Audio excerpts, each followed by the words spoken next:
CNN's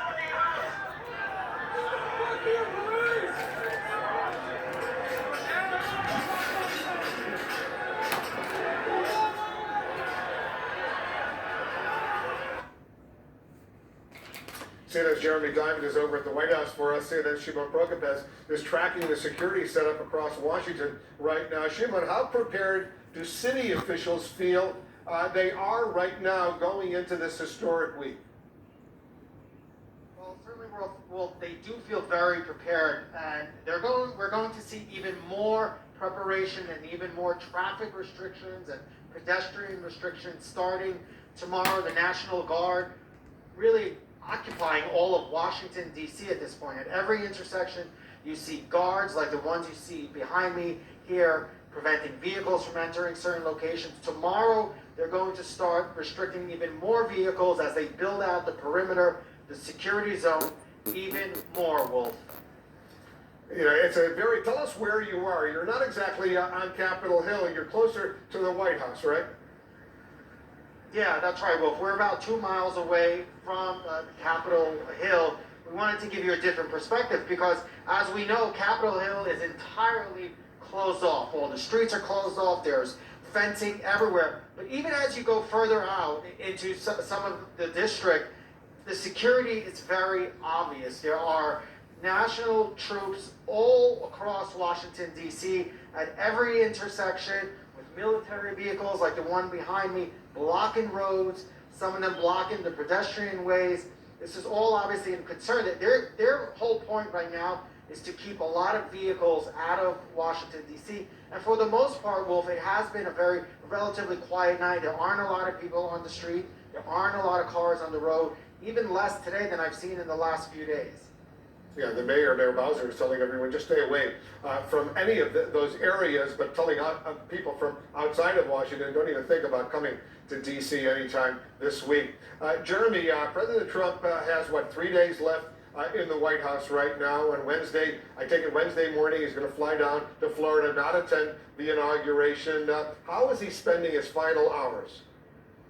Well, for a president who has made so much noise during his 4 years in office, all has been quiet here at the White House this weekend. The president with no events on his public schedule, and in fact, we haven't even seen the president in public in 5 days. But Wolf, that doesn't mean that the president is going to be leaving office quietly. In fact, we're hearing that the president is asking aides to organize a military-style send-off as he leaves the White House and ultimately Joint Base Andrews for his Mar-a-Lago resort in Florida. And the president is also preparing, according to our sources, a flurry of additional pardons.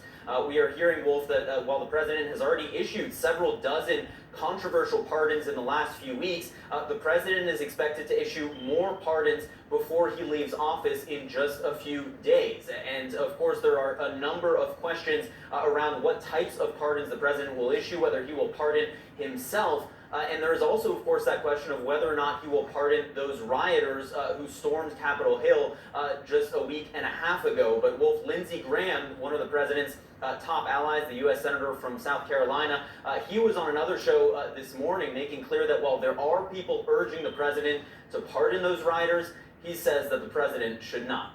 Wolf. All right, Jeremy, thanks very much. Jeremy's over at the White House. Shimon's on the streets of Washington. We're going to get back to both of you. Right now, I want to play a little bit more of that newly released New Yorker video showing the rioters as they stormed Capitol Hill. And the video captures the state of their mind. I want to warn our viewers once again, the language is disturbing. You think this is one fucking day? Millions of Americans are out. Start making a list, put all those names down, and we start hunting them down one by one. There's a fucking million of us out there, and we are listening to Trump. Look. Ted Cruz's objection to the Arizona. Objection. He was going to sell us out all along. Really? Look. Objection to counting electoral votes of the state of Arizona. Wait, no, that's all right. Work out. This is this. This guy is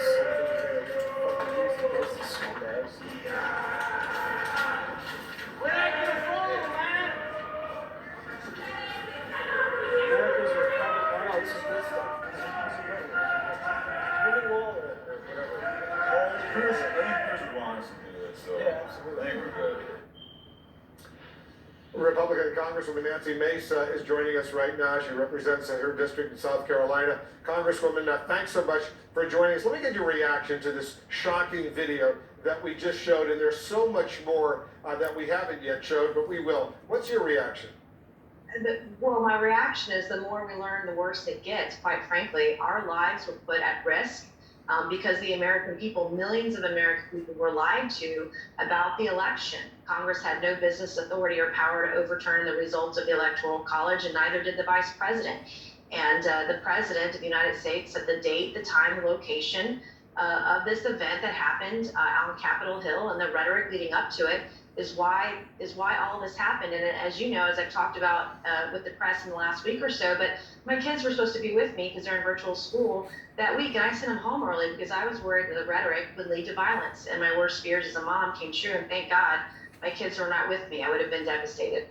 Yeah, thank God you're okay. I know that you went through hell during those few hours as they stormed Capitol Hill. What would be your reaction, Congresswoman? I'm just curious. I have no idea if the president is going to do this. If he were to issue a blanket pardon to those rioters, they all claim, so many of them have publicly said they want to get a pardon because they were doing what they thought the commander-in-chief, the president of the United States, was ordering them to do, storm Capitol Hill. What would be your reaction if the president pardoned them before leaving office? Dismay and shock. And honest to God, I hope that that is not what's happening. I hope that there are not folks that are encouraging him to do that. These people, every single person who stormed the Capitol needs to be held accountable. And I've read stories about family members that saw their family storming the Capitol and turning them in. And this was a very sad day for our nation, but we've got to heal. We need to rebuild our country. And we as a party, we need to work on rebuilding the Republican Party as well. The rioters, as I said, they repeatedly say they were sent there by the president. They were sent there by Senator Ted Cruz. They say Senator Josh Hawley. The president has now been impeached by the House of Representatives. Do you think these senators, for example, should face consequences for their role, and maybe some members, Republican members of the House of Representatives, should face consequences for stirring up these rioters? I do, and I think that any person of any party in any chamber should be held accountable. They should be investigated to the fullest extent of the law. We also understand allegedly there was a member of Congress who was also live tweeting the whereabouts of the Speaker of the House. And I don't care how much you disagree with Nancy Pelosi, because I am quite conservative and I disagreed with her plenty of times. But that's not a reason to live tweet her location when the Capitol doors are being breached and we're being stormed and there's a violent riot that killed 5 people. And so I do believe that there are people that need to be investigated and held accountable to the fullest extent of the law. So I support those measures. You do this